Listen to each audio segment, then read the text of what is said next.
మొత్తానికైతే ఇప్పుడు PC Ghosh commission నివేదికకు సంబంధించి కమిషన్ ఏర్పాటైతే చట్టబద్ధమే ఏర్పాటుని సమర్థించింది హైకోర్టు. కానీ కాకపోతే నివేదికను బేస్ తీసుకుని ఎలాంటి యాక్షన్ తీసుకోకూడదు, ఎందుకంటే సెక్షన్ 8 కింద నోటీసులు జారీ చేయకుండా ఆరోపించారు. సో కాబట్టి కమిషన్ ఓకే, నివేదిక ఓకే, కానీ దాన్ని బేస్ తీసుకుని మాత్రం యాక్షన్ తీసుకోవద్దని హైకోర్టు చెప్పింది. ఇది బీఆర్ఎస్కి, ముఖ్యంగా కేసీఆర్కి, హరీష్ రావుకి, మాజీ అధికారులకి ఇది ఊరటని చెప్పుకోవచ్చు. ఇక్కడ మన చీఫ్ రిపోర్టర్ రాకేష్తో మాట్లాడదాం. మరి ఇప్పుడు దీనిపై బీఆర్ఎస్ ఎలా స్పందిస్తుంది, ముఖ్యంగా కేసీఆర్?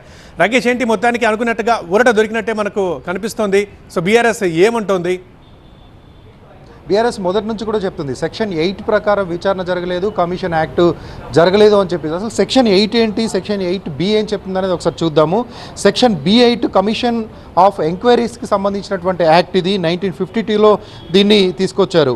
ఇది protects individuals from pre judicial findings and must consider for cross examine and present evidence. అంటే ఎవరైతే సాక్షులుగా పిలువబడ్డారో, ఈ కేసులో హరీష్ రావు కానీ, కేసీఆర్ కానీ, స్మితా సబర్వాల్ కానీ, ఇతర అధికారులు కానీ, ముందుగా జ్యుడిషియల్ ఎంక్వైరీ కోసం సాక్షులుగా వాళ్ళందరినీ కూడా కమిషన్ పిలిచింది.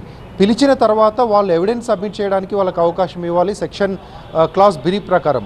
దాంతోపాటుగా క్రాస్ ఎగ్జామిన్ చేయాలి ఎవరైతే దీంట్లో కంప్లైంట్స్ ఉన్నారో. ఈ కమిషన్ వేసింది ప్రభుత్వం, కానీ ప్రభుత్వం కమిషన్ వేసినప్పుడు ఆ కమిషన్ వివిధ వర్గాల నుంచి ఎవరైతే కంప్లైంట్స్ ఉన్నారో, ఎవరైతే ఫిర్యాదుదారులు ఉన్నారో వాళ్ళందరి దగ్గర నుంచి కూడా ఫిర్యాదులు ఇండివిజువల్గా తీసుకుంది. అంటే ప్రజల దగ్గర నుంచి కానీ, సామాజికవేత్తల దగ్గర నుంచి కానీ, రాజకీయ పార్టీల దగ్గర నుంచి కానీ, వివిధ వర్గాల నుంచి కంప్లైంట్స్ తీసుకుంది.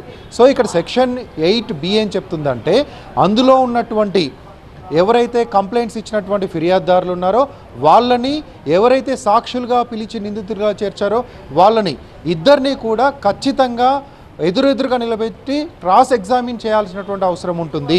అందుకోసమని ఈ సెక్షన్లో, ఈ యాక్ట్లో ఏదైతే కమిషన్కి సంబంధించినటువంటి యాక్ట్ ఉందో యాక్ట్లో ఈ అంశాన్ని చేర్చారు.